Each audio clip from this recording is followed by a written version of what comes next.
Hi friends, welcome back to my YouTube channel. இன்றைக்கி நம்ம YouTube சேனலில் என்ன ரெசிபி வீடியோன்னு பார்த்தீங்கன்னா சிக்கன் கிரேவி வித் பரோட்டா. இது ரெண்டுமே தான் எப்படி செய்கிறதுன்னு பார்க்கலாம். வாங்க ஃப்ரெண்ட்ஸ், வீடியோ உள்ளே போகலாம்.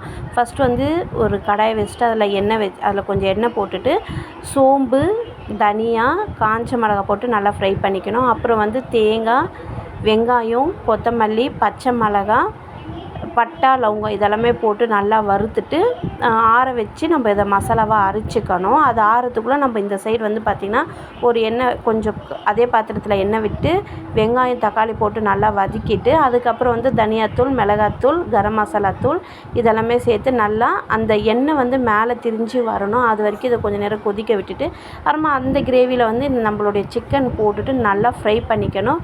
ஃப்ரை பண்ணிட்டு அந்த சிக்கனுக்கு எந்த அளவுக்கு தண்ணி தேவையோ அந்த அளவுக்கு தண்ணி சேர்த்து நல்லா வேக வச்சுக்கணும். அதுக்கப்புறம் நம்ம வதக்கி ஆற வச்ச மசாலாவை மிக்சியில் அரைச்சிட்டு நம்ம இந்த கிரேவியில் சேர்த்துட்டு நல்லபடி கலந்து உப்பு உங்களுக்கு எந்த அளவுக்கு தேவையோ அந்த அளவுக்கு போட்டுட்டு சுட சுட சிக்கன் கிரேவி ரெடி.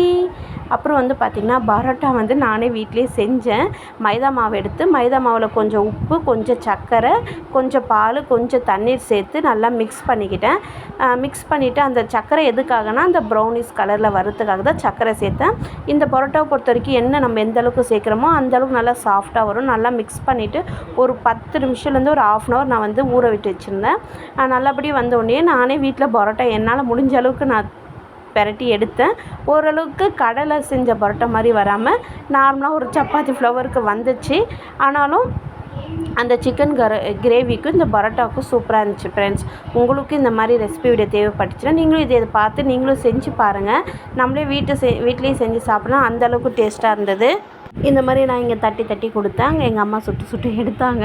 இதே மாதிரி தான் பரோட்டா செஞ்சு எடுத்தோம். ஓரளவுக்கு எதுவும் நல்லா வந்துருச்சு ஃப்ரெண்ட்ஸ். அதுக்கப்புறம் எங்கள் அக்கா பசங்க அந்த வாழை இலையில் பரோட்டாவை போட்டு எனக்கு செஞ்சு கொடுனாங்க. அதுக்கப்புறம் வாழை இலை 2 கட் பண்ணிவிட்டு அதில் 2 பரோட்டா வச்சு மேலே சிக்கன் குழம்பு, அதுக்கு மேலேயே பரோட்டா வச்சு அதுக்கு மேலே சிக்கன் குழம்பு ஊற்றி அதை நல்லா 4ஆக ஃபோல்டு பண்ணிவிட்டு தவாவில் போட்டு சுட்டு எடுத்தோம். அதை நான் ஒரு டேஸ்ட் பண்ணி பார்த்தோம். சூப்பராக இருந்தது ஃப்ரெண்ட்ஸ். உங்களுக்கு நம்ம சேனல் பிடிச்சிருந்தா லைக் பண்ணுங்கள், ஷேர் பண்ணுங்கள், சப்ஸ்கிரைப் பண்ணுங்கள். இதே மாதிரி வீடியோஸ் வந்துகிட்டே இருக்கும் ஃப்ரெண்ட்ஸ். பாய். நெக்ஸ்ட் வீடியோவில் மீட் பண்ணலாம். பாய் பாய்.